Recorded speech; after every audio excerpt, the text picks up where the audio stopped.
Donc bonjour, Miguel de Oliveira, AISI, je suis le dirigeant de la société AISI, société de cybersécurité. Et je suis accompagné aujourd'hui par Thierry Caloussian, qui va nous accompagner du côté de la mairie de Vanves. Mais tu n'es pas Bonjour. tout seul. Alors, bonjour à tous. Je suis accompagné, donc moi je suis Thierry Galoussian, un petit DSI de la commune de Vanves, et je suis accompagné d'un brillant adjoint qui est Polo Léal. Bonjour. Voilà. Donc, l'objectif du meeting aujourd'hui, donc AISI a participé au Coter, au Coter il y a peu de temps, du côté de Saint-Malo. Et on s'est dit que c'était intéressant de pouvoir partager avec des décideurs IT du domaine des collectivités, notamment collectivités territoriales, pour vous donner un petit peu de visibilité sur la façon dont on aborde les problématiques cybersécurité au quotidien, avec une offre adaptée à ce type de structure, adaptée à la fois techniquement, technologiquement et financièrement.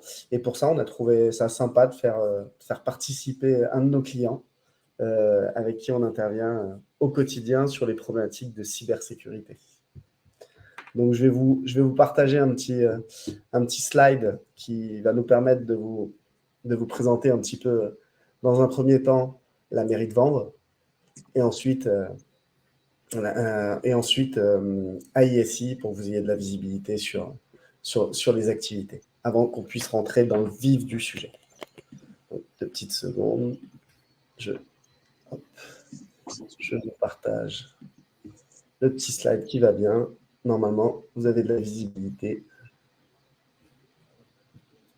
sur le slide. Vous me confirmez qu'il est visible, Thierry, tu le vois bien? Oui, très bien. On va mettre le 2, comme ça sera peut-être plus simple. Exactement. Donc, je vais te laisser faire une présentation de la mairie de Vanves. Je peux le faire oralement, c'est même sans slide, je pense, logiquement. Voilà. Donc, bienvenue à tous, merci à chacun. Et Vanves, une petite commune du 92, mais pas si petite que ça, parce qu'il y en a 36 sur le 92. On a 28 000 habitants et c'est tout petit au sens nombre d'hectares parce qu'on a 1 hectare 56, donc grosso modo une densité élevée. Et globalement, sur la ville, on peut un peu tout faire à pied. Majoritairement, la mairie est en plein centre. Et on a quand même 2 grands parcs, un grand parc scolaire avec la cité Michelet et un parc bien végétalisé, municipal, qui occupe une bonne partie de la commune, ce qui fait qu'on est presque sur 1 hectare globalement. Ce qui fait qu'on a un hectare 56. Enfin, 1,56. Pardon, je me suis trompé en plus. Voilà. Et donc, du coup, dans les 28 000 habitants, on a 15 000 foyers à peu près, ce qui fait que bon, il y a le métro, etc. Et donc, du coup, c'est une ville assez branchée, qui est presque une extension de Paris, puisque du coup, il y a le métro. Et donc, on touche une population qui s'est légèrement rajeunie et qui s'est en même temps, tous les gens qui étaient un peu dans Paris et qui souhaitaient s'agrandir en termes de famille, etc., avec un peu d'euros en moins au prix du mètre carré, mais pas tant que ça, du coup, ont pu se loger et s'agrandir à leur famille avant. Alors, on a une douzaine d'écoles, on a 35 sites sur la ville, pour vous situer rapidement, et puis on a une petite équipe IT qui gère une cinquantaine d'applications métiers, que des progiciels, je dirais, on n'a pas de développement pur. On a une infrastructure hébergée en partie chez nous et en partie chez les éditeurs également. On a 50 applications métiers. On a 700 utilisateurs globalement, environ 600 postes de travail, parce qu'il y a un peu de mutualisation quand même. Et on a mis en place le télétravail déjà il y a un peu avant le Covid, avec une petite expérience, des chartes, des choses comme ça, et en même temps des VPN assez safe, enfin on l'espère. Donc maintenant, on a presque 150 postes en moyenne en télétravail ou en extension de travail. Voilà, on a des équipements dans les écoles, comme vous, comme chacun, une cinquantaine de TNI, VPI. Tous les réseaux sont fibrés maintenant. On a encore un petit site, en gros, qui est encore en ADSL, mais tous les sites sont fibrés. On est sur des fibres, disons, propriétaires. Et puis, on a implémenté également, évidemment, des Wi-Fi publics et privés, donc avec des segmentations, etc. Et on a pas mal de vidéosurveillance qui s'est implantée, qu'on gère également. Aussi, on a une trentaine de caméras. Évidemment, on a les réseaux 3, 4, 5G qui sont présents sur la ville, puisque la fibre est entièrement fibrée. On a cette chance-là avec les opérateurs. Et globalement, ça nous permet d'intervenir à distance très rapidement sur l'ensemble des postes, sauf quand évidemment il y a une coupure de réseau brutale ou que c'est complètement HS localement, mais on peut se déplacer rapidement. On est une petite équipe de 7 personnes, extrêmement, ils sont tous extrêmement brillants et plein d'initiatives. On s'entend très bien. C'est comme une petite famille au boulot, mais qui s'entend très très bien. Et j'ai la joie d'être accompagné par des personnes de grande qualité. Et ça, c'est ce qui fait que ça perdure. Ça fait 19 ans que je suis le DSI au sein de la commune, préalablement un parcours infrastructure et réseau dans un grand groupe IT, plus de 40 000 personnes, donc avec d'autres responsabilités préalablement. Et j'ai la joie de pouvoir accompagner, d'être utile à la société au mieux. Alors aujourd'hui, on se voit parce que grâce à ISI et les outils mis en place progressivement tout au long, eh bien, on essaye de un peu mieux dormir le soir, le week-end, et d'avoir un peu cette extension dont on va parler. Merci à chacun. Je ne vais pas plus loin, comme ça vous aurez la joie de découvrir la suite.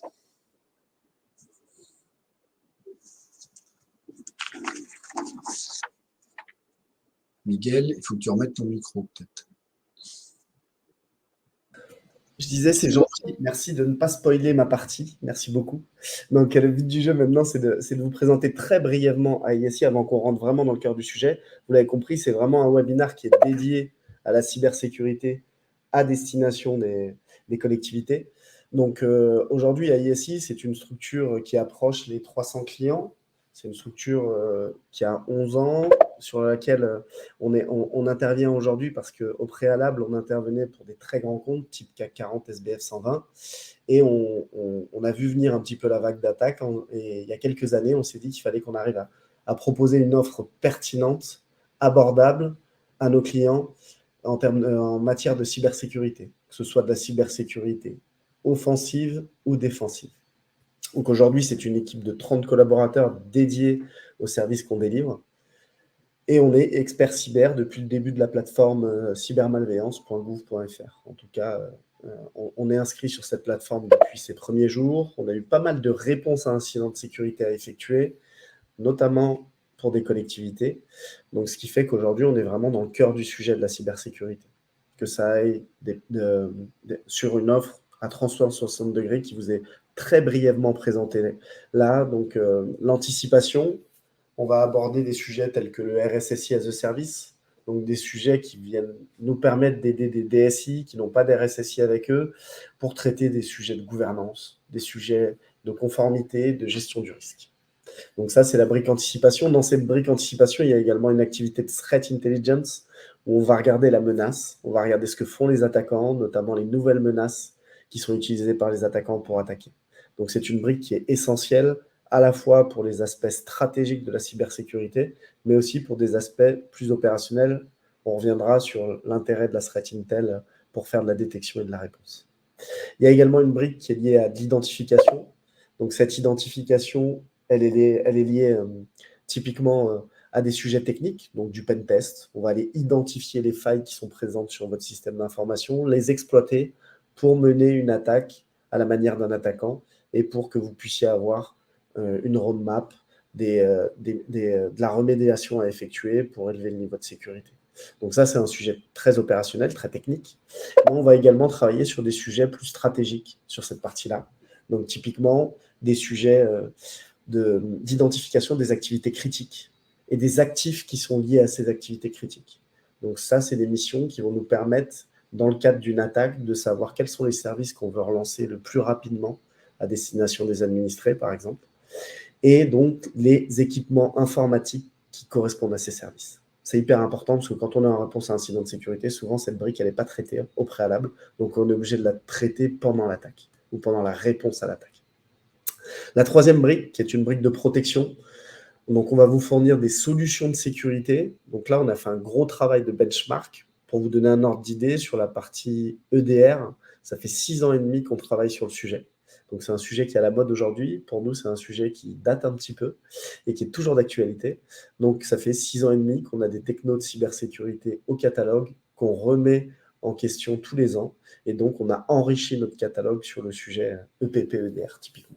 Donc on va vous vendre ce type de solution adapté à votre environnement, adapté à vos problématiques, à la taille de l'équipe et ainsi de suite.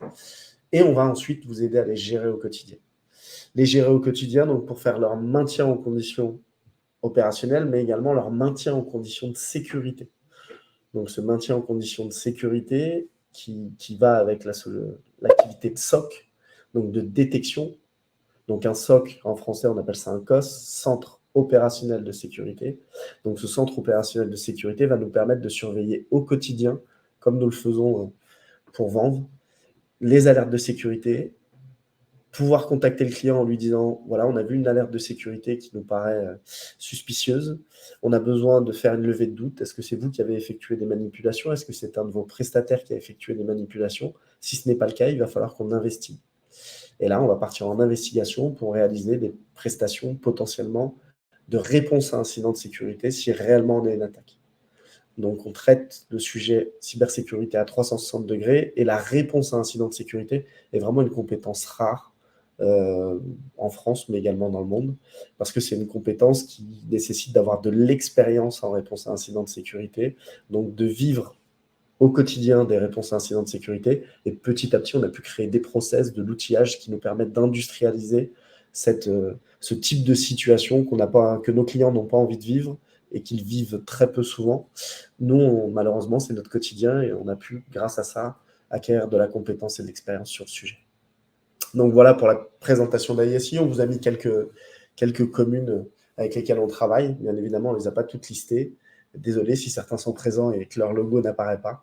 Mais voilà, on a une activité dans le public portée par Mélanie chez nous qui est en forte croissance, voire en très forte croissance, notamment avec les sujets France Relance aussi qu'on aborde en ce moment. Voilà pour la petite présentation d'ISI. Donc je vais faire un petit focus sur les risques majeurs qui sont rencontrés par les mairies.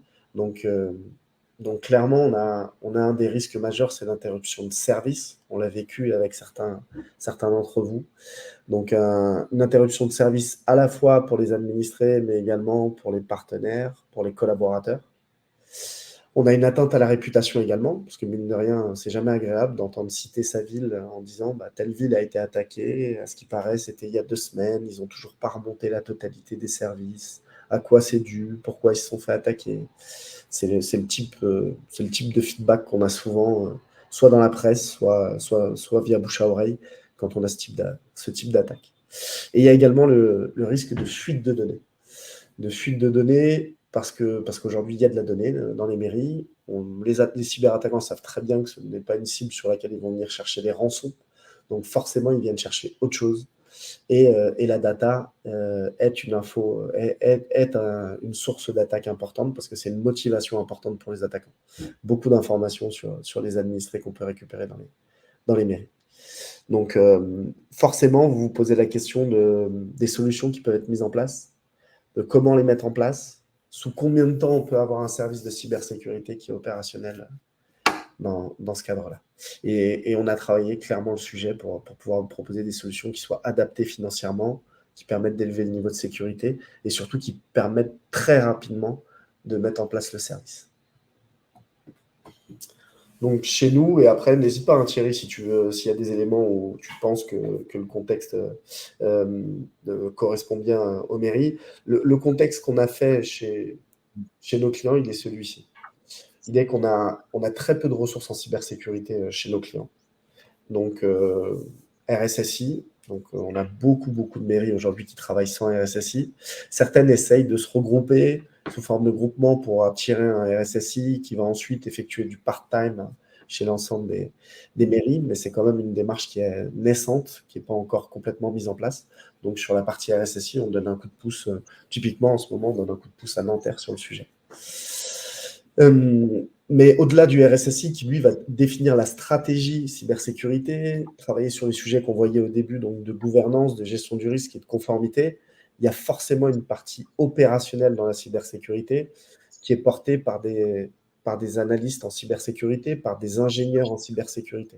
Donc, tous ces blocs de détection, de réponse dont on a parlé au début. Et là, il s'avère qu'on n'a vraiment pas de compétences chez nos clients.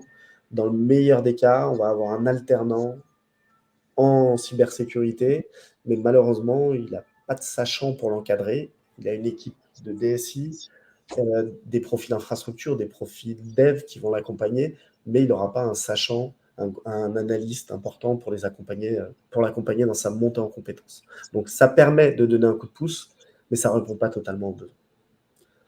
Le deuxième, vas-y. Sur cette partie-là, je vais compléter parce qu'en fait, bon, évidemment, la cybersécurité, c'est pas récent. Tous les participants qui sont là sont déjà au fait pour beaucoup, bien évidemment. Et en réalité, il y a déjà 4 ans, 5 ans, même plus encore, parce qu'on avait déjà, évidemment, depuis très longtemps des équipements, mais quand on est passé de la sécurité à la cybersécu, globalement, on a continué à monter dans les communes, enfin, ou les petits clients ou les moyens clients en question, on a continué à monter en compétences, mais à un moment donné, on s'est rendu compte qu'il y avait pléthore d'offres, pléthore de sujets, et que, évidemment, on était tout le temps noyé, et on était toujours en débordement. Voilà. Donc, le RSSI, chez nous, il est plutôt mutualisé, si je puis me permettre. Donc, il est mutualisé au sein de l'équipe, avec une extension dont on parlera après avec Miguel, mais comme c'est une petite équipe, tout le monde est particulièrement sensibilisé et a un axe, je dirais, important de son activité sur ce sujet-là. Ça représente, on regardait avec Polo, en fait, quand on regarde pas la partie RSSI pure, mais la partie sécurité système d'information, y compris quand on change des certificats, des choses comme ça, etc., ça prend presque 30% maintenant de notre activité, en réalité. On se rend compte que maintenant, changer dans un logiciel un sujet pour que ça continue à fonctionner, finalement, ça en fait partie également, parce qu'on a comme chez vous, hein, comme chacun autour de nous, là, on a des chaînes de liaison dans tous les domaines où il faut vraiment analyser finement pour que ça continue à fonctionner. Et quand on met des barrières sur un certain nombre de sujets, qu'on ne puisse pas être tout le temps en se disant bah, l'informatique ça marche jamais parce qu'ils mettent trop de sécurité. Voilà. Donc on se rend compte que 30% de notre activité, bon, le chiffre n'est pas précis, mais c'est l'ordre d'idée, toute l'équipe porte à peu près cette partie-là. Voilà. Je me permettais de le dire pour dire, on avait pensé évidemment au début, au moment de la RGPD, quand c'est arrivé de 2018, préalablement avec la CNIL, etc., on avait regardé, on se disait, bon, il faut prendre un RSSI dédié ou un RSSI mutualisé.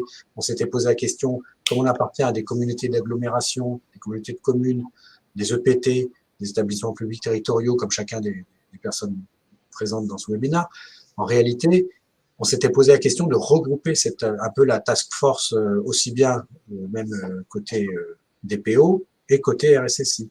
Voilà. Mais finalement, on s'est rendu compte qu'on n'y arrivait pas particulièrement et c'est pour ça qu'on a un peu mutualisé le sujet au sein de l'équipe et pris des relais externes dont on va parler.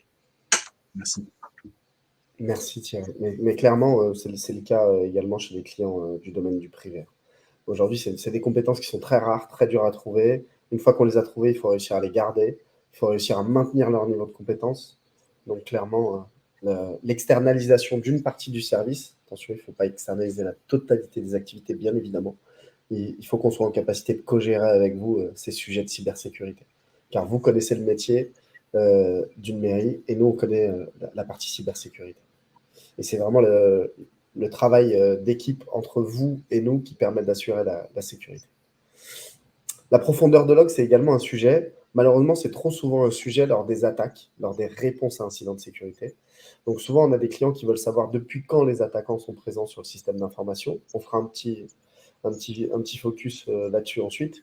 Mais malheureusement, on n'est pas en capacité de leur répondre souvent parce qu'on manque de logs.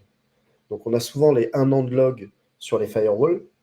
Thierry, tu m'expliquais la dernière fois que potentiellement, vous essayez même de garder un tout petit peu plus d'1 an de log sur les firewalls en cas d'investigation et de demande de retour d'information des forces de l'ordre.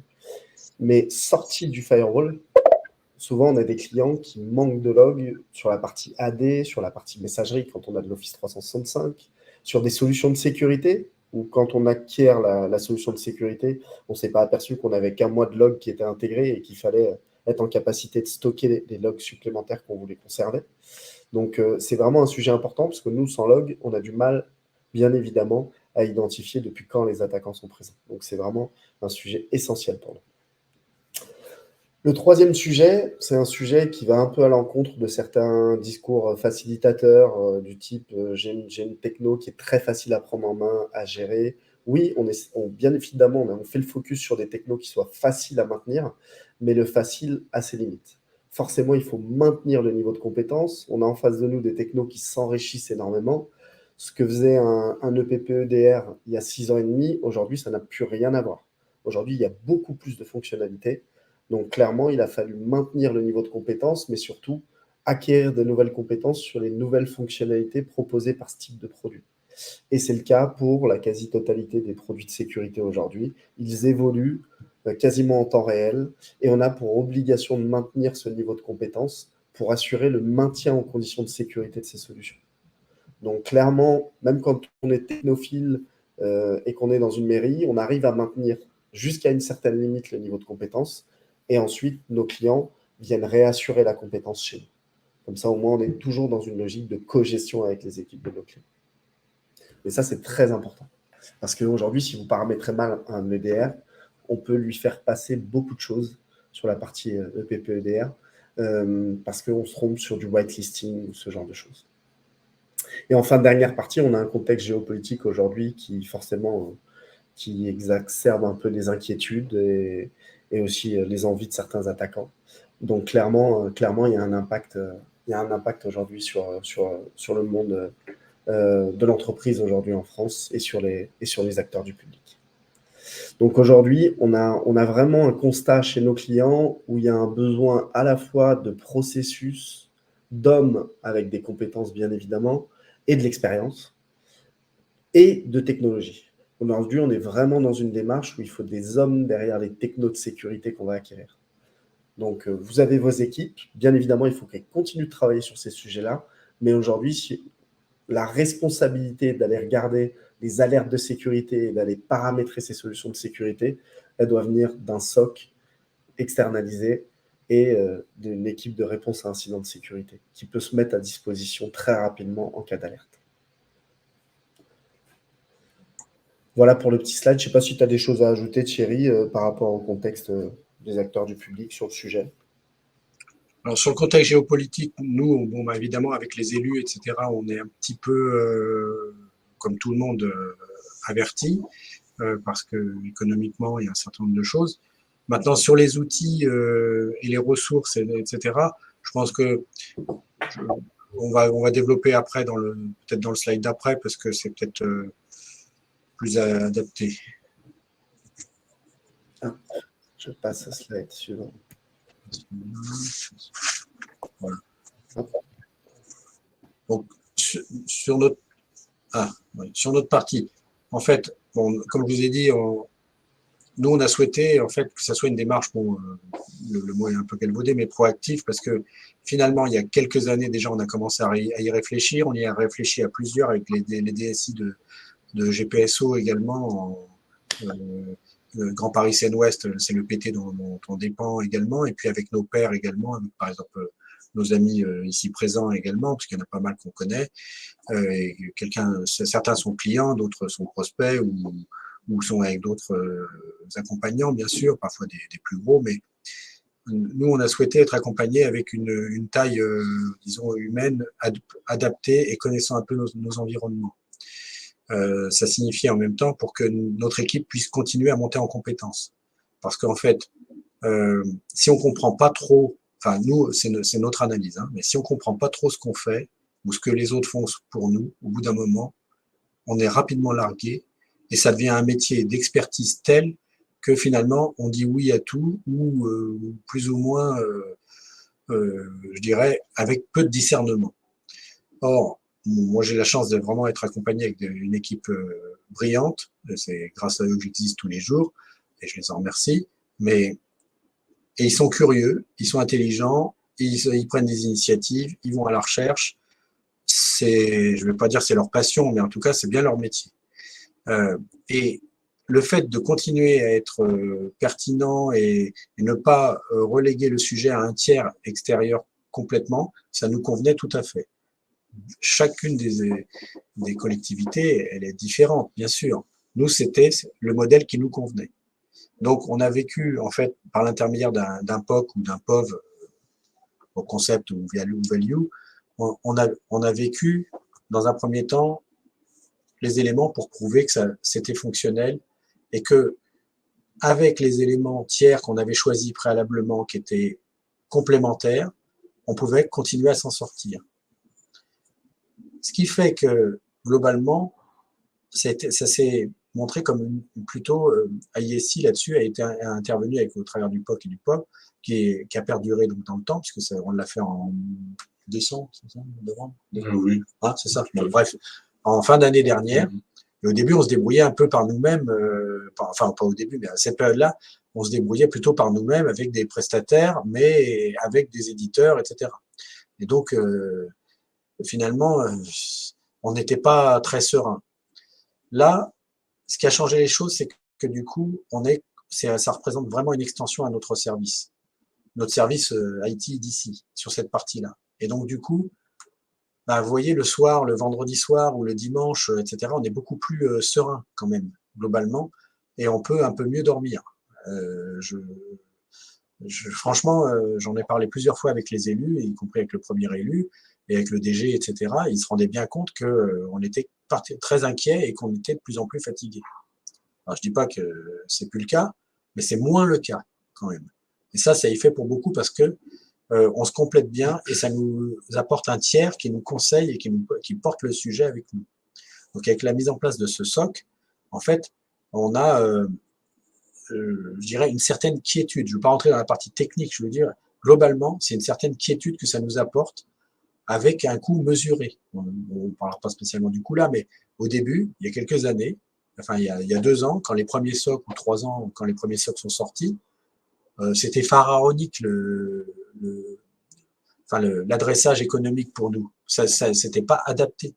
On se disait, bah oui, mais ça c'est valable pour un grand groupe, genre Total ou c'est pas pour nous. Voilà. Et pourtant, on se disait, bah, ça serait l'idéal de nous accompagner de cette façon-là. Donc là, nous, on a trouvé que c'était particulièrement pertinent parce que c'était mesuré économiquement, mais très adapté sur le service que ça pouvait produire. Et on l'a vu encore ce week-end, enfin le vendredi dernier, puisqu'on en parlera, mais on a fait rapidement, avec d'autres tiers avec qui on fonctionne également, on a un pen test en cours, etc. Et on n'avait rien dit à ISI. Et donc, ils ont vu un certain nombre de choses et ils nous ont alertés de façon très pertinente. Donc, comme quoi, c'était très fonctionnel. Voilà. Alors, il y a 4 ans, au moment oui, c'est ça, à peu près 3-4 ans, enfin 4-5 ans, parce qu'avec le Covid, on a un peu de mal des fois à se recaler dans le temps. Donc, avant le gros télétravail, etc., on s'est pas mal occupé de tout ce qui était RGPD, etc. Et on a des durées de rétention dans les villes qui sont très variables, qui vont de 1 mois à perpète, on va dire, jusqu'au cycle de vie des données enfin je dirais 100 ans, quoi, globalement. Voilà. Et donc, avec 50 applications métiers, la plupart d'entre vous en avez plus, mais globalement, on a les mêmes métiers. Et donc, on a revu un peu tous nos process au vu du RGPD et de ses évolutions également. Puisque du coup, on a dans une même application des durées de rétention qui vont de 2 mois, 1 an, 15 ans, etc., enfin 5 ans, etc. Et on s'est dit, bon, finalement, avec les sauvegardes, qu'est-ce qu'on doit pouvoir garder? Donc, on a revu notre politique de sécurité en matière de sauvegarde. Et on s'est dit, globalement, à un moment donné, on sera forcément au tapis, parce qu'on est trop petit, on n'est pas compétent complètement. Et donc, avant de connaître ISI ou avant de connaître d'autres prestataires de qualité, on s'est dit forcément qu'on serait attaqué.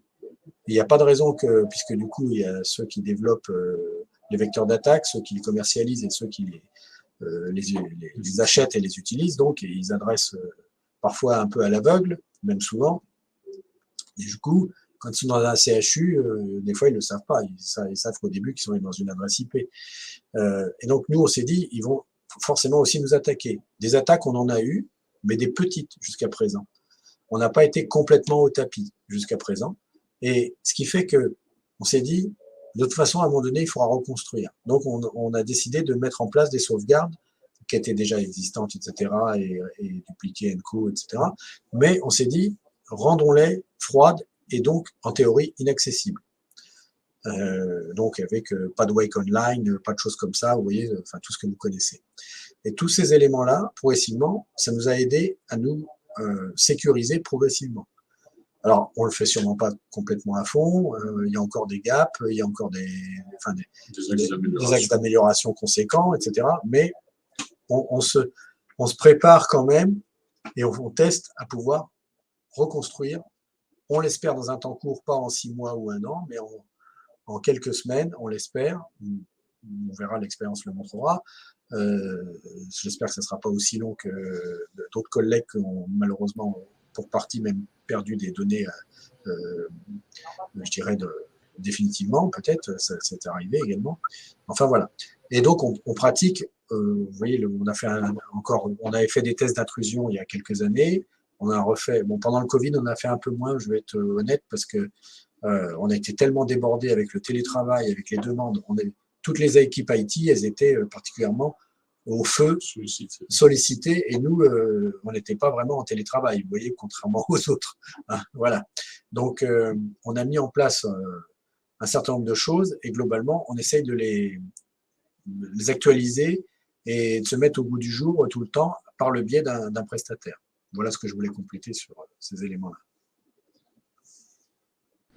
Merci pour ce feedback au moins qui correspond à un acteur public et qui peut être partagé avec les autres.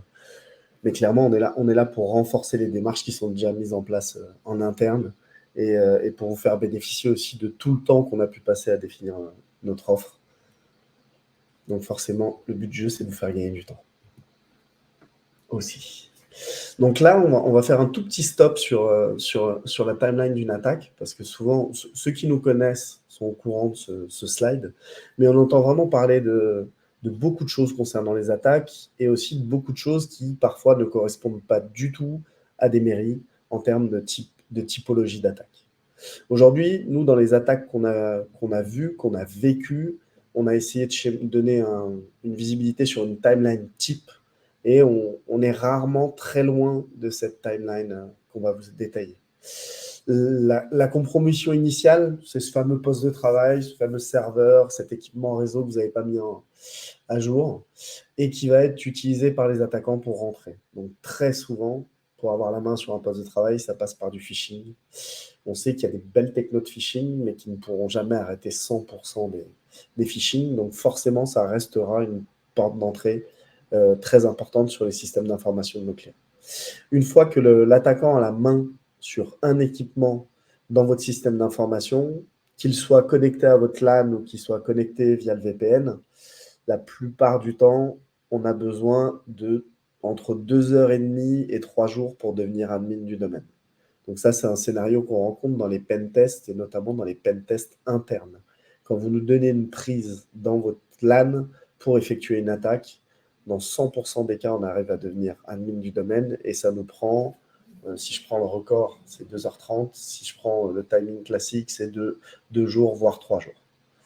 Donc, on voit que, mine de rien, quand on a réussi à compromettre un endpoint, et le contexte Covid a beaucoup aidé au début quand on s'est mis à ouvrir son système d'information vers des PC sur lesquels on avait moins de visibilité sur la sécurité, voire pas du tout de visibilité, forcément, ça a accéléré les attaques. Une fois qu'on a pris la main sur le compte admin de votre Active Directory, on peut mener beaucoup d'actions légitimes et qui vont notamment nous permettre de faciliter la phase de nidification. On va créer vraiment notre nid en tant qu'attaquant, déployer des outils qui permettent d'industrialiser l'attaque et de communiquer avec l'extérieur pour quelque raison que ce soit, pour télécharger des nouveaux outils, des nouveaux malwares, ou alors pour envoyer de la donnée. Une fois que cette phase de nidification est terminée, là, l'attaquant va effectuer ses premières actions pour avoir un premier retour sur investissement. Donc sur les mairies, c'est une phase qui est hyper importante parce qu'ils savent très bien qu'ils ne vont pas aller jusqu'à la rançon, donc ils vont extraire un maximum d'informations pour avoir un premier retour sur investissement. Dans les sociétés privées, ça dépend vraiment du type de société, mais cette phase est plus ou moins importante en fonction de l'activité. Donc une fois que les datas sont collectées, qu'elles ont pu être extraites, les attaquants vont travailler sur l'automatisation et le test de l'attaque, de la finalisation de l'attaque, on va dire. Donc la finalisation de l'attaque, c'est souvent une attaque ransomware. Le but, c'est d'effacer vos backups et de chiffrer vos données de prod, de pré-prod, de dev, pour avoir un moyen de pression pour essayer de se faire payer une rançon. Donc tout ça, en règle générale, ça se passe le week-end. C'est pour ça qu'on nous appelle très souvent en réponse à un incident de sécurité à partir du vendredi soir. Et c'est ce qui amène cette fausse compréhension du sujet où on dit, tiens, j'ai un concurrent, un collègue, un partenaire, une autre collectivité qui a été attaquée ce week-end. La réalité, vous la voyez sur cette timeline d'attaque, c'est qu'à chaque fois, l'attaque a commencé plusieurs semaines avant cette phase finale de l'attaque. Et donc, pour ça, nous, la plus belle attaque qu'on a vue, ils avaient scripté, donc automatisé la désinstallation de 3 antivirus différents. Donc, on parle d'un industriel allemand qui était présent sur une plaque asiatique, plaque américaine et en Europe. Et ils avaient préparé tout ça tranquillement dans leur coin pour pouvoir désinstaller les antivirus. Donc, aujourd'hui, on n'est pas spécialement interpellé par le niveau des attaquants. On se dit que malheureusement, ils n'ont pas besoin de forcer leur talent pour réussir les attaques qu'ils réussissent. Parce qu'on voit pas mal d'erreurs durant ces différentes phases. Donc là, on voit que les attaquants sont présents depuis plus d'un mois. Et malheureusement, il y a une idée qui se dit, à partir du moment où j'ai des bons backups, où j'ai des backups qui sont déconnectés, je suis tranquille. Malheureusement, on voit que souvent, même quand on reconstruit le système d'information après l'attaque, qu'on a les données, on est obligé d'aller nettoyer les backups pour supprimer vraiment tous les accès des attaquants et pour éviter de restaurer des implants des attaquants sur une nouvelle production qui sera considérée comme la zone verte, la zone sécurisée, sur laquelle on va relancer votre système d'information. Donc, il y a un vrai travail de compréhension de l'attaque que vous vivez, de récolte de toutes les informations liées aux attaquants. Donc, pour ça, la threat intel est hyper importante. Et de nettoyage du système d'information dans sa profondeur, jusqu'au backup qu'on va pouvoir restaurer. Et pour tout ça, vous avez une visibilité sur les DEFCON qu'on a mis en place, pour reprendre les termes de l'armée américaine. Donc, on a des réponses adaptées au niveau d'alerte. Le DEFCON 4, c'est le premier. C'est lorsque vous avez quelques postes qui sont touchés. On est sur du très localisé, voire un poste qui est touché. On va venir l'analyser, l'isoler du réseau. Et il y a pas mal d'actions humaines qui sont réalisées dès ce premier DEFCON 4. Donc là, je m'arrête juste pour bien préciser d'actions humaines. On est loin du conte de fait marketing où on vous dit, c'est bon, la solution va permettre de stopper l'attaque, d'effacer toutes les traces des attaquants. Chez nous, il y a forcément des actions humaines pour aller supprimer toutes les traces des attaquants, en plus de l'action des technologies. DEFCON 3, on est déjà sur un niveau où il y a eu de l'escalade de privilèges, où ils ont commencé à créer leur nid sur une partie du SI. Donc là, il y a du reset de mot de passe, il y a potentiellement de la réinstalle de machines, des évaluations du périmètre qui est touché, et on va couper des ports pour éviter qu'il y ait latéralisation de l'attaque. DEFCON 2, DEFCON 1, je touche du bois, on n'a jamais eu un client sous SOC chez nous, sous surveillance, qui a eu à appliquer du DEFCON 2 ou du DEFCON 1. La plupart du temps, c'est des clients qui nous appellent soit via des cyberassureurs, parce qu'on intervient pour des cyberassureurs. Il faut savoir que votre cyberassurance sous-traite la réponse à un incident de sécurité à des acteurs comme AISI, soit des personnes qui nous contactent via cybermalveillance.gouv.fr. Donc là, on est vraiment sur la fin de l'attaque, une attaque potentiellement totalement réussie ou presque totalement réussie. Donc là, on est obligé de couper le client d'Internet pendant toute une phase d'investigation, Et on va aller jusqu'à potentiellement réinstaller complètement l'Active Directory, recréer des nouveaux VLAN, réinstaller des nouvelles machines, donc avec des OS from scratch, et ensuite redéployer tous les applicatifs qui vont bien. Donc c'est pour ça que vous entendez parler de réponse à incidents de sécurité, notamment dans les collectivités, qui prennent plusieurs semaines, voire plusieurs mois. Parce que reconstruire un nouveau système d'information en priorisant les applicatifs, au début, on va relancer très vite certains applicatifs importants, la partie RH, la partie gestion de la comptabilité, notamment des paiements, des fournisseurs, et ainsi de suite. Après, petit à petit, au fur et à mesure des semaines, on va relancer les services les moins critiques. Donc, c'est pour ça qu'on prend plusieurs semaines, voire plusieurs mois à relancer un SI d'une collectivité qui a été touchée dans son entièreté. Voilà. Je ne sais pas s'il y a des questions, n'hésitez pas sur la timeline de l'attaque. Chacun a sa façon de la présenter. En tout cas, nous, c'est la façon dont on la vit et dont on l'a schématisée. Donc, qu'est-ce qu'on apporte pour éviter d'avoir à déclencher ce fameux DEFCON 1, DEFCON 2, DEFCON 3 ou DEFCON 4? On apporte vraiment une mission de SOC avec une approche, pareil, c'est un terme qui peut être un peu galvaudé, mais une approche XDR. Notre objectif à nous, ça a été depuis quasiment 6 ans, de se poser la question sur tout ce qu'on avait envie de surveiller chez un client pour pouvoir détecter au mieux une tentative d'attaque ou une attaque. Donc, le terme XDR, chez nous, c'est un terme qui est dans notre ADN parce qu'on n'a pas pour vocation de croire en une seule technologie pour assurer la sécurité de nos clients. On aime additionner les technologies, ce qui nous permet aussi d'additionner les capacités de ces technologies et notamment la capacité à comprendre les attaquants, donc la threat intelligence. C'est pour ça qu'on aime quand on a plusieurs acteurs qui nous fournissent leur technologie, parce qu'on a les équipes de chercheurs en sécurité de ces différents éditeurs qui vont travailler à assurer votre sécurité. Et nous, derrière, on n'a plus qu'à corréler ces différents feedbacks qu'on va avoir à la fois par les chercheurs en sécurité de ces éditeurs et par les solutions de ces éditeurs. Donc, clairement, la mission chez AISI, c'est de mettre à votre disposition une équipe cybersécurité qui va maîtriser les outils qui sont installés chez vous pour détecter au plus vite et répondre à une attaque. Donc, clairement, il y a un échange qui est quotidien, parce que vous avez un cyberanalyste qui vous est dédié, avec un backup, bien évidemment, quand il est absent, quand il est en congé ou autre. Et il y a une relation petit à petit de confiance qui se met en place, et surtout une connaissance de votre système d'information plus poussée parce qu'il y a de la proximité. Donc, clairement, le but du jeu, c'est de pouvoir détecter des actions qui sont en cours et qui ne sont pas habituelles, qui ne sont pas légitimes. Une fois qu'on les a détectées, on va vous solliciter. Donc, on vous sollicite très rarement.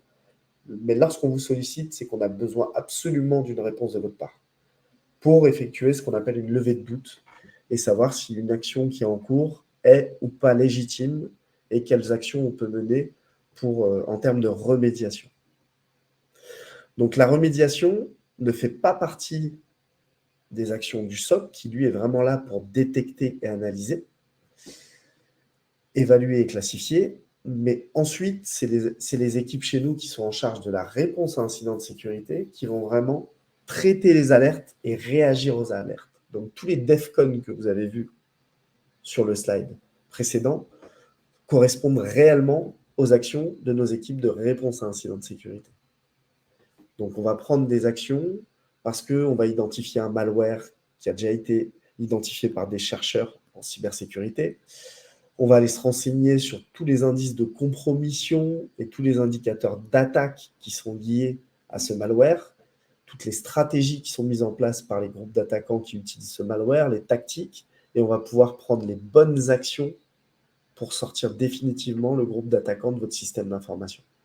C'est là où il peut vraiment y avoir des erreurs qui sont commises par les équipes IT qui ne vivent pas des réponses incidents de sécu, qui vont prendre certaines actions sans mesurer totalement ce qui est en cours en termes d'attaque. Exemple, vous avez un attaquant qui a plusieurs liens vers l'extérieur, plusieurs modes de communication.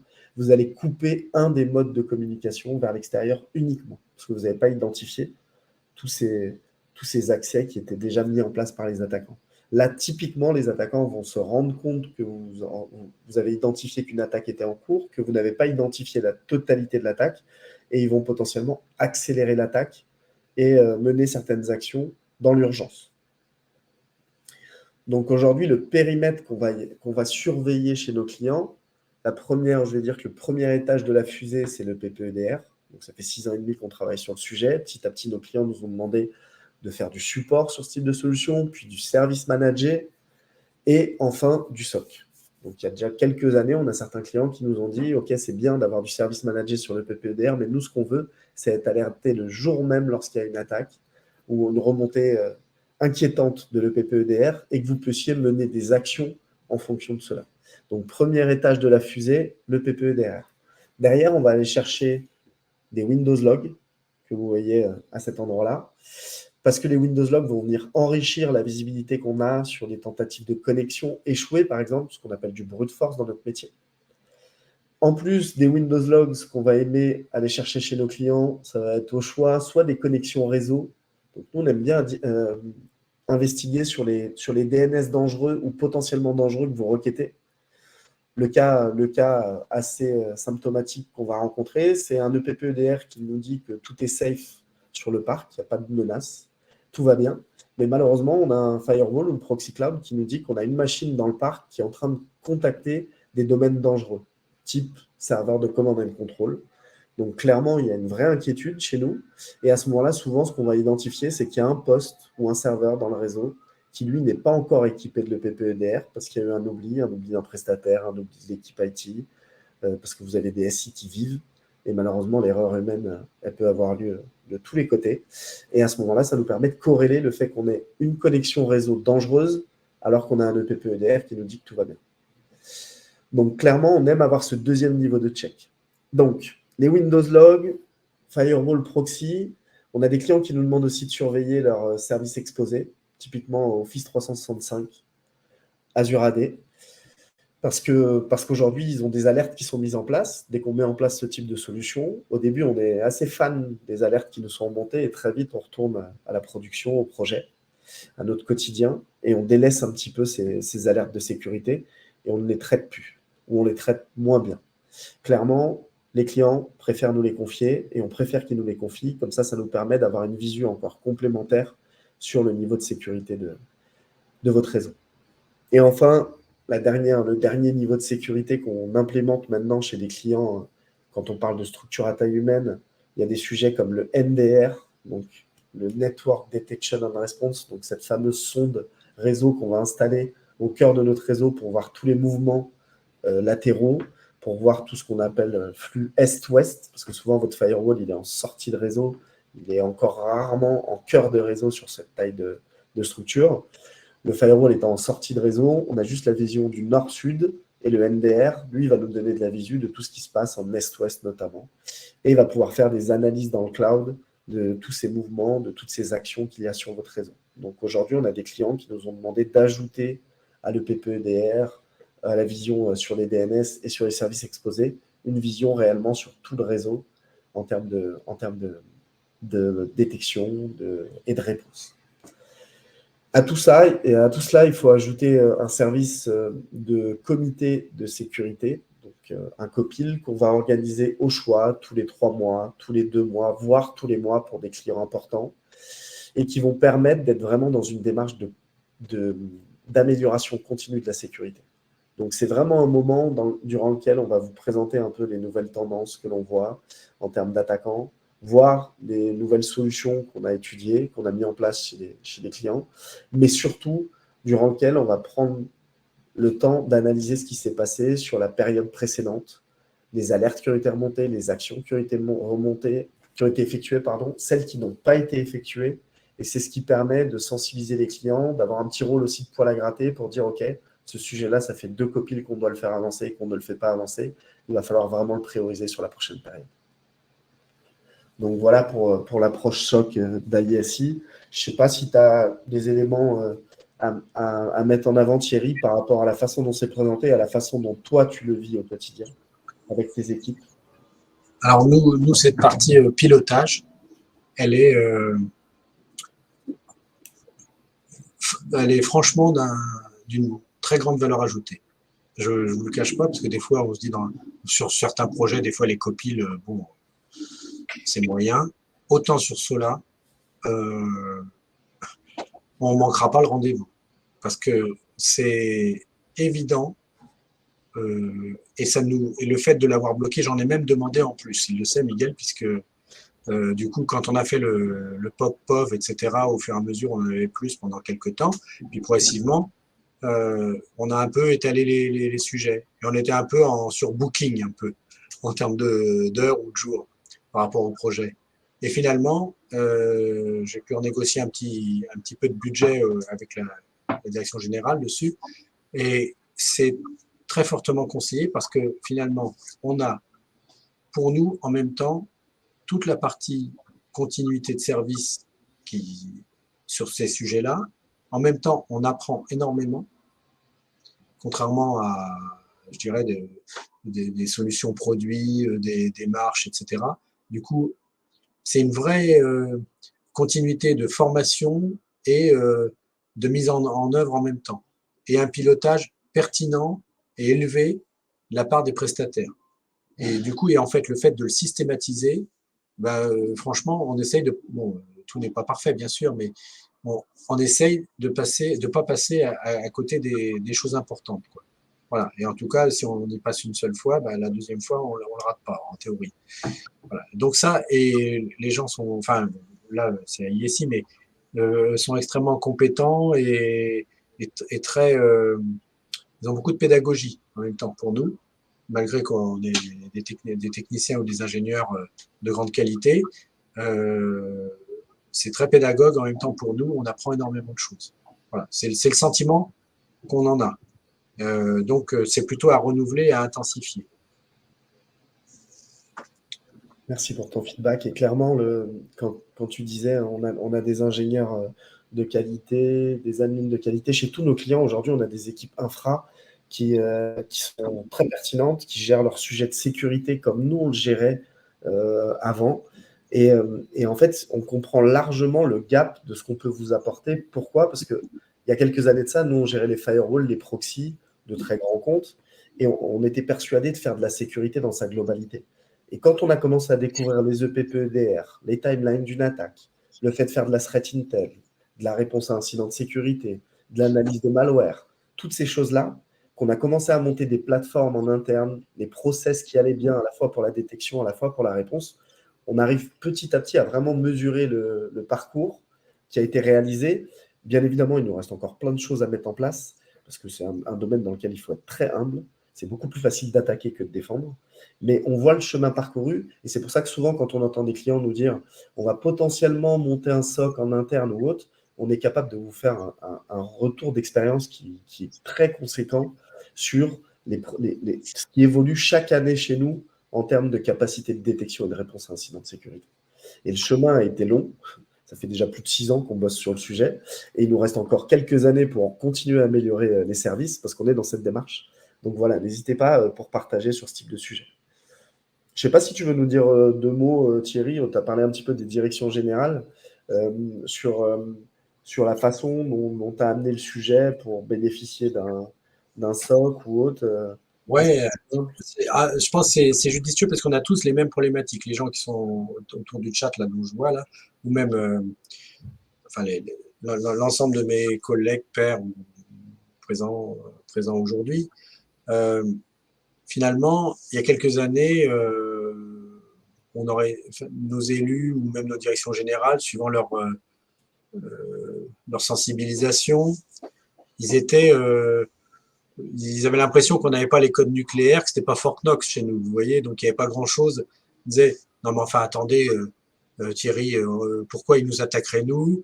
Enfin, vous le savez tout ça, mais on n'a pas de données sensibles, on n'a pas de données, toutes nos données, on les publie la plupart du temps en open data ou autre chose. Enfin, vous voyez tout. Alors, donc, on a bien changé le prisme de vue de ces sujets-là, parce qu'en fait, ils se sont rendus compte, de par leurs collègues, pairs, etc., les attaques qu'il y avait eu depuis à peu près 4 ans, là, euh, y compris pendant le, y compris pendant le Covid, parce qu'à un moment donné, ils pensaient que ça attaquait que le privé, puisque finalement, ils disaient, mais nous, de toute façon, on n'a pas d'argent pour pouvoir payer des rançons, etc. Donc, on a expliqué les choses. Le fait de, si on s'arrête, parce que comme vous, on a un service 7/7 sur la collectivité, on a tous nos services sont pas ouverts 7/7, mais la plupart sont ouverts. Donc, y compris même, il y a des activités le dimanche, il y a des activités le samedi, le soir, il y a des permanences, il se passe toujours quelque chose. C'est une ville très vivante, extrêmement impliquée et avec des gens très connectés. Et donc, bon, même si on vient pas faire un passeport ou une CNI à 10 heures du soir et un dimanche soir, en tout cas, il y a plein d'autres choses qui se font, bien sûr, avec les services aux citoyens. Donc, ils ont rapidement compris. Euh, on les a sensibilisés, on a fait venir un peu de monde on les a sensibilisés, les chefs de service, les élus, le premier élu également, qui a mis un temps normal de compréhension, parce qu'en fait, c'est vrai qu'il pensait initialement que c'était plus les, euh, les grands groupes, etc. Mais progressivement, la direction générale et le premier élu et les élus derrière, la majeure partie, ont été sensibilisés.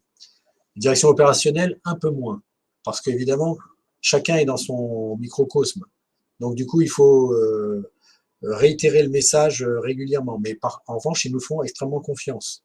Donc, si on leur dit quelque chose, euh, ils ont tendance à bien écouter. Parce que c'est plus, parce que dans certains sujets, ils sont néophytes. Bon, après, il y a des fois, vous trouvez quelques experts en informatique dans des services ou des gamers ou autres qui sont des fois un peu plus retors. Mais dans la majeure partie des sujets, les gens sont très compréhensifs et lorsque vous tangibilisez les choses par rapport aux données des citoyens, par exemple, si vous voyez des RIB des citoyens, des IBAN, etc., des citoyens à sortir, enfin des données à caractère personnel, etc., des fuites de données de ce style-là, maintenant les gens sont sensibles à ça. Au début, ils ne comprenaient pas. Euh, et quand ils voient les attaques qu'ils peuvent avoir à titre personnel et les attaques qu'ils peuvent avoir globalement et autour, ça a changé.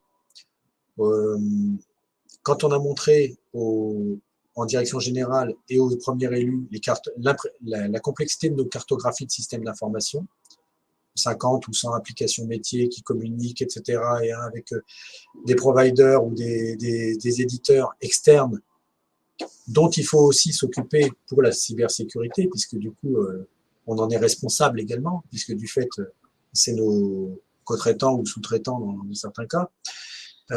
Du coup, on en est responsable également. Donc, c'est pas très simple. Et donc, avec la cartographie, la complexité, etc., on a pu mettre en place, en fait, je dirais, des budgets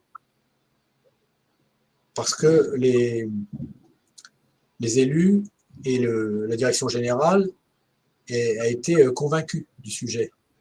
Ils ont vu également, vous savez, par exemple, il y a chacun d'entre nous, ils reçoivent des journaux électroniques ou non, mais genre la Gazette des communes.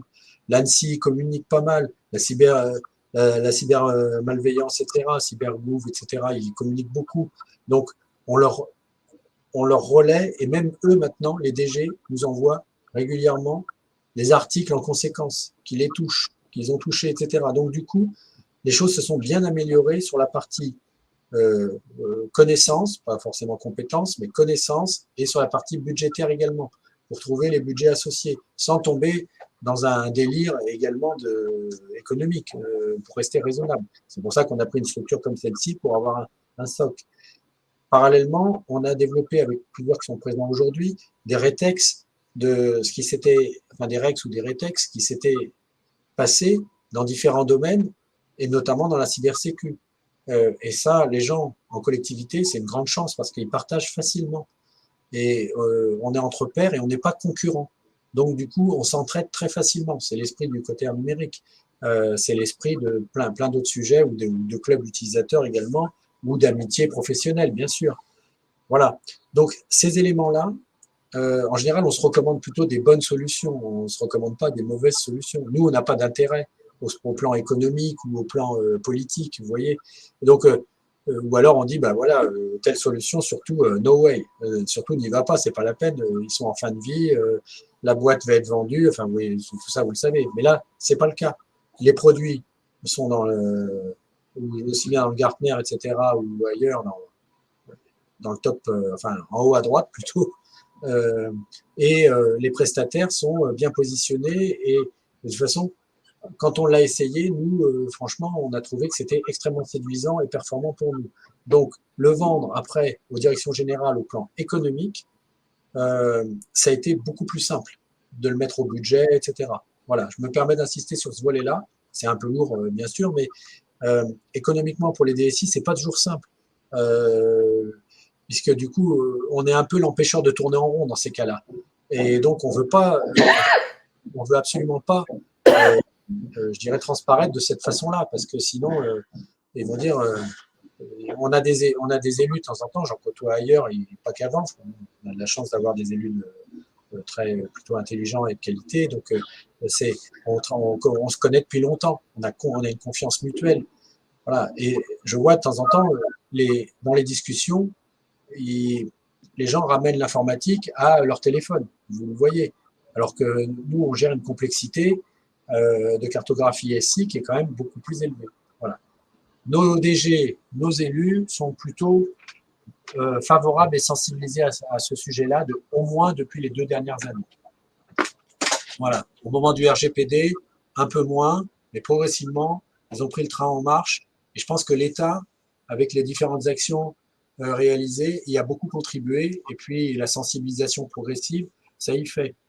On a parlé de la réputation, des choses comme ça. Des fois, de faire aussi des petites séminaires de sensibilisation avec un focus ponctuel, en faisant même venir, par exemple, un peu un one-man show dans la cyber qui vient à une réunion de chef de service ou une réunion d'élus, qui vient un quart d'heure et qui a préparé son coup, qui montre qu'il peut émuler un téléphone d'un élu pour appeler un autre, qui peut montrer ceci, qui peut montrer cela, etc.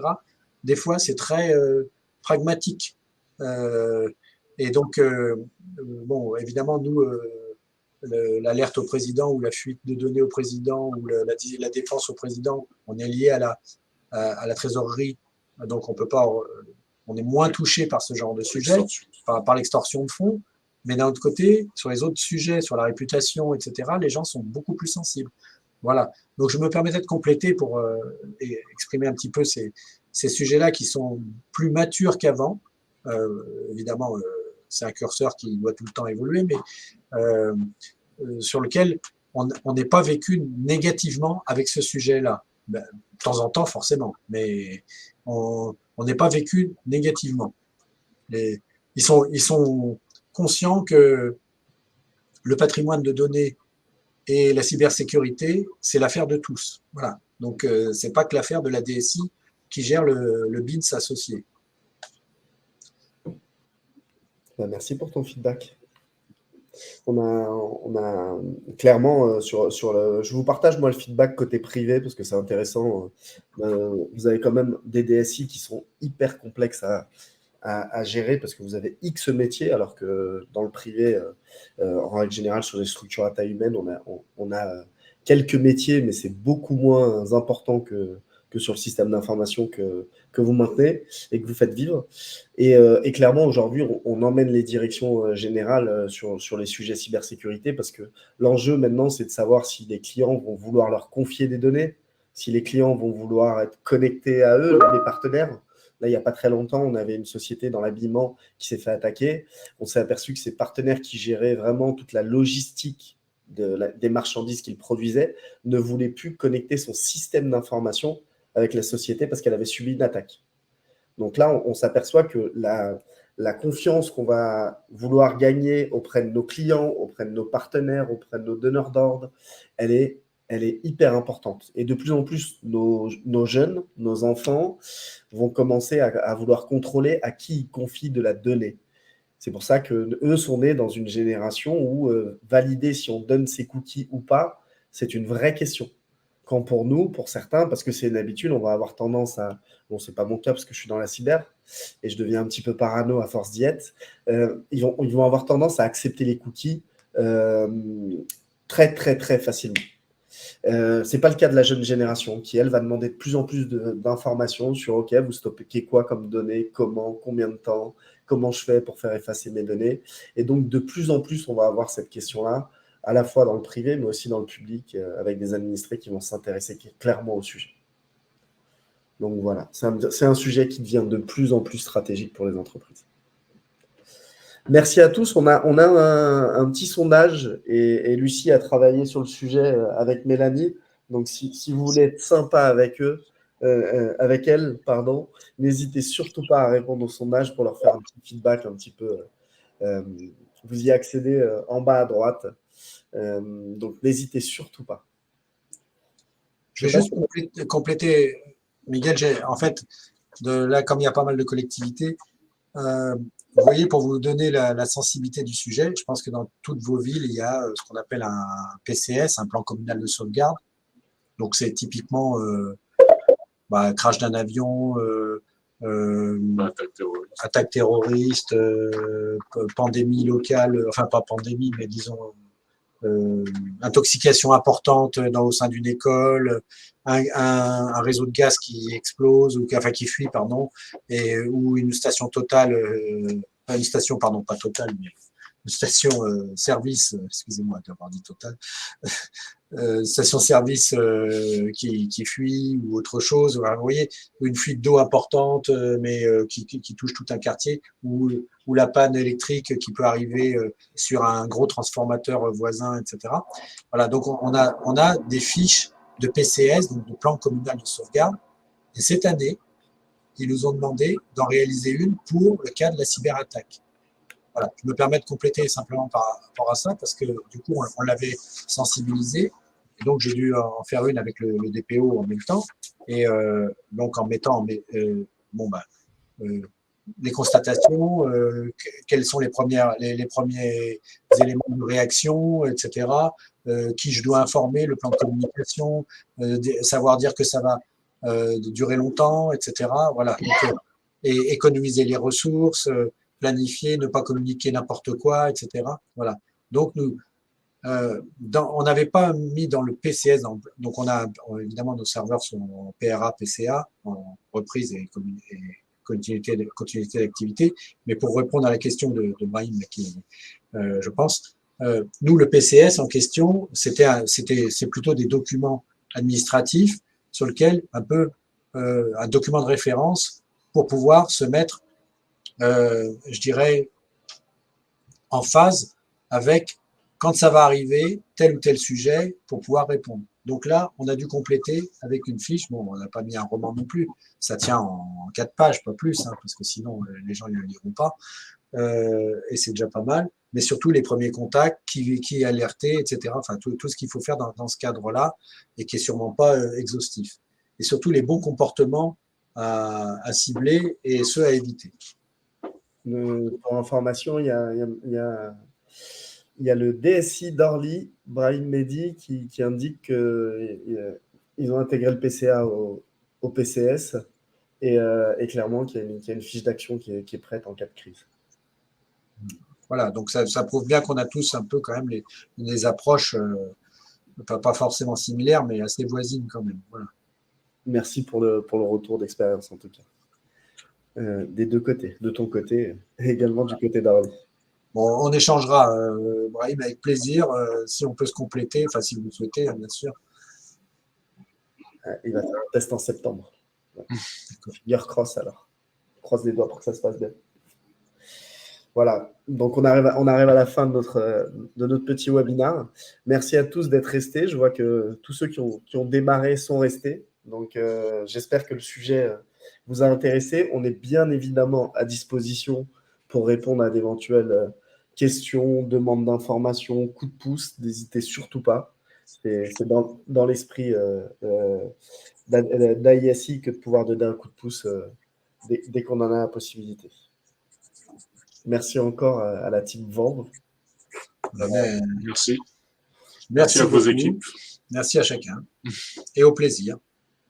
Au plaisir. Bonne fin de journée à tous. Bon congé pour ceux que je n'aurai pas. Et oui, on pourra faire circuler le PowerPoint avec grand plaisir. On vous le transmettra directement. N'hésitez pas. Je crois que dans le sondage, vous avez la possibilité de demander d'être contacté. Donc, n'hésitez surtout pas. Et Brahim demande s'il peut avoir tes coordonnées, Thierry. Bien sûr. Bon. N'hésitez pas, Brahim, vous nous faites un petit message, on vous transmettra le PowerPoint et les coordonnées de l'équipe de vente. Bonne fin de journée à tous et à très bientôt. Merci bien. Si on est d'accord RGPD, oui, Brahim. Allez, bonne fin de journée.